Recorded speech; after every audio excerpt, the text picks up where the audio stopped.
अब हम लोग अपने मूल विषय पर आ जाते हैं, जहां से हम इसकी आगे की चर्चा करेंगे। जैसा कि हमने कहा था, पहले भी बताया आपको कि ज्योतिष शास्त्र का मुख्य उद्देश्य काल है। लेकिन ये काल क्या है, समय क्या है? काल मतलब समय, ठीक है ना? उसे हम वो होता क्या है, किस प्रकार से उसकी गणना करते हैं, काल की इकाइयां कौन कौन सी हैं, इसके बारे में हम लोग पढ़ेंगे। सूर्य सिद्धांत एक ग्रंथ है जिसमें कहा गया है, कालः सृजति भूतानि कालो अन्यः कलनात्मका, सा द्विधा स्थूल सूक्ष्मत्वात् मूर्तस्य अमूर्त उच्यते। काला सृजति भूतानि, काल जो है भूतों का सृजन करता है। भूत का मतलब यहाँ पर जो है क्या है, पंचभूतों से है। शीत जल पावक गगन समीरा, इनसे मतलब है, इनका संदर्भ जो है इनसे है। ये जो पंचभूत है, क्योंकि मनुष्य का शरीर भी किनसे बना है, इन्हीं पंचभूतों से बना है।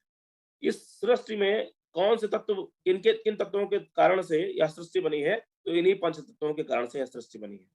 तो कह रहे हैं कि भूतों का सृजन, तो चाहे भूतों का सृजन हो चाहे संहार हो, वह काल करता है। जैसे ही कहा गया है, जब आप लोगों ने रामचरितमानस या वाल्मीकि रामायण का अध्ययन किया होगा या उसको देखा होगा या उसके बारे में जाना होगा, तो उसमें कहा जाता है प्राय कि रावण बहुत बुद्धिमान था, बहुत सारे शास्त्रों का वह ज्ञाता था, ज्योतिष शास्त्र का भी वो ज्ञानी था। लेकिन कहते हैं काल आज उसका काल उसके ऊपर मंडरा रहा था, इसलिए उसने सीता जी का हरण किया।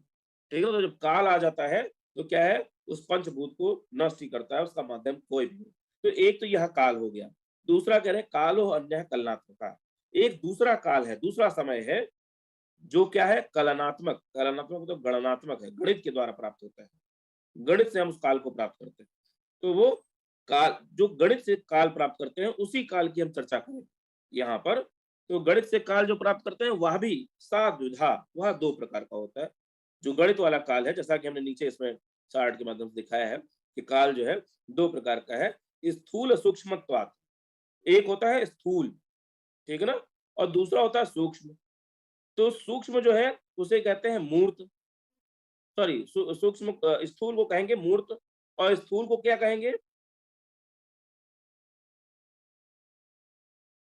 जो स्थूल है उसको क्या कहेंगे, उसको कहेंगे अमूर्त, और जो सूक्ष्म है उसको कहेंगे मूर्त। ठीक है ना? तो अमूर्त का मतलब क्या होता है कि अव्यवहारिक, जो व्यवहार में ना आ सके। और मूर्त का मतलब है व्यवहारिक। मतलब व्यवहारिक और अव्यवहारिक का मतलब क्या है, इसको इस तरीके से समझ सकते हैं, जैसे हमने आपसे पूछा कि कितना समय हुआ है, अभी क्या समय हो रहा है, तो आपने कहा कि 6:28 हो रहा है। जबकि इस समय सेकंड भी हो रहा है, कुछ सेकंड भी हो रहे होंगे, कुछ प्रति सेकंड भी हो रहे होंगे, लेकिन आप उसकी जो क्या नाम है, उसको हम व्यवहारिक जीवन में उसका उपयोग नहीं करते। लेकिन क्या वह अप्रासंगिक है, उसका हम कभी व्यवहार में उपयोग नहीं करते? ऐसा नहीं है। कब करते हैं? जब आप रेलवे का टिकट करा रहे हो, जब कहीं आप फॉर्म भर रहे हो, या कोई ऐसा काम जिसका संबंध कंप्यूटर से हो, ठीक है ना? तो जब कंप्यूटर से होगा तो उसमें क्या है, सेकंड तक की गणना उसमें हो जाएगी स्वतः। क्योंकि अगर मान लीजिए आप, जैसे आजकल तत्काल का टिकट बुक करने पर क्या होता है कि एक टाइम लिमिट है कि उसी बीच में आप टिकट कर सकते हैं। मान लीजिए 11 बजे तक टाइम लिमिट है कि 11 बजे तक आप तत्काल का टिकट कर सकते हैं। तो 10:59 तक तो आप टिकट कर सकते हैं। लेकिन 10:59 और 60 सेकंड हो जाएँगे, तब आप टिकट नहीं कर सकते। तो वहाँ पर सेकंड की प्रासंगिकता है। हवाई जहाज टेक ऑफ कर रहा है या वहाँ पहुँच रहा है, उस समय सेकंड की महत्ता है। अगर हम अगर भारत सरकार किसी रॉकेट को लॉन्च कर रही है, कोई सैटेलाइट अंतरिक्ष में भेज रही है, तो वहाँ पर सेकंड के साथ-साथ प्रति सेकंड भी प्रासंगिक है। तो इसलिए जो उसका प्रसंग है, वो निर्भर करता है कि वो कहाँ उसका उपयोग कर रहे हैं। तो सामान्य शब्दों में कहा जाए तो इसलिए समय बहुत ही महत्वपूर्ण है। समय के बिना, हमने पहले भी बताया कि समय के बिना आपके जीवन में या हमारे जीवन में या किसी के जीवन में कोई भी चीज़ नहीं है। और जब जब समय के बिना कुछ नहीं है, तो बिना समय के ज्ञान को जाने हुए हम किसी के भविष्य कथन को या उसके भूतकाल को या उसके वर्तमान काल को नहीं कह सकते। क्योंकि यह तीनों जो है वो समय की ही इकाई है। इसीलिए सामान्य शब्दों में कहा गया है कि इस सृष्टि में व्याप्त समस्त विशिष्ट, दैनंदिन अथवा सामान्य सभी प्रकार के कार्य समय के ही अधीन है। बिना समय, चाहे वो कोई इंटरव्यू देना हो उसके लिए समय निर्धारित है, कहीं आपको ट्रेन से जाना हो उसके लिए समय निर्धारित है, कुछ लोग पठन पाठन का कार्य करते हैं उनके लिए समय निर्धारित है, कुछ लोग गृहिणियां हैं, घर को देख रही हैं, उनके लिए कि परिवार के भोजन इत्यादि की जो स्थितियां हैं वो किस समय होनी चाहिए, उन सबको देखना उनके लिए, उसके लिए भी समय प्रासंगिक है।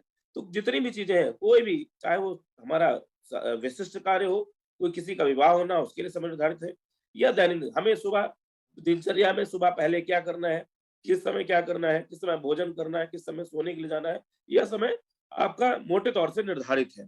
तो चाहे वो विशिष्ट समय हो, विशिष्ट कार्य हो, दैनंदिन कार्य हो अथवा सामान्य कार्य हो, का सभी कार्य बिना समय के उस कार्य की पूर्णता नहीं हो सकती, संभव नहीं हो सकती।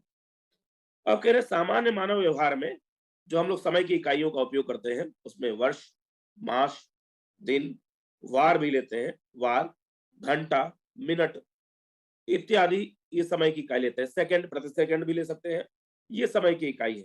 लेकिन ज्योतिष शास्त्र में जो समय की इकाइयाँ इस्तेमाल होती हैं, प्रयोग में लाई जाती हैं, उसमें त्रुटि, निमेष, तत्पर, प्राण, अ, जिसको अशु भी बोलते हैं, पल, घटी, मुहूर्त, अहोरात्र, अहोरात्र में दिवस और रात्रि दोनों आते हैं, तिथि, वार, नक्षत्र, योग, करण, पक्ष, मास, ऋतु, अयन, गोल, संवत्सर, पितृमान मतलब पितरों का अहोरात्र, दिव्यमान देवासुरों का अहोरात्र, मनुमान, ब्रह्ममान, प्रलय आदि काल की समस्त सूक्ष्म स्थूल इकाइयों का आनयन और उल्लेख किया गया है। ये ज्योतिष शास्त्र में इतनी समय की इकाइयां हैं, तो इनको सबको मोटे तौर पे हमें कहीं ना कहीं समझना होगा। जब हम किसी के फल को कथन के लिए आगे बढ़ रहे हैं तो उसमें इन समय की इकाइयों को जानना होगा कि आखिर है क्या।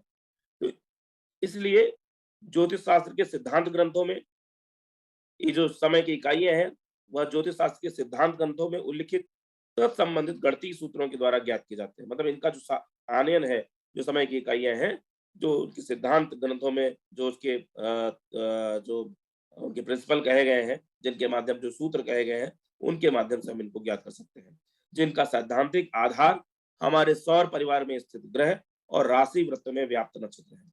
अभी आप जब देखेंगे तो उसमें जैसा कि हमने बताया ना कि 2 प्रकार के समय है, एक स्थूल और दूसरा सूक्ष्म।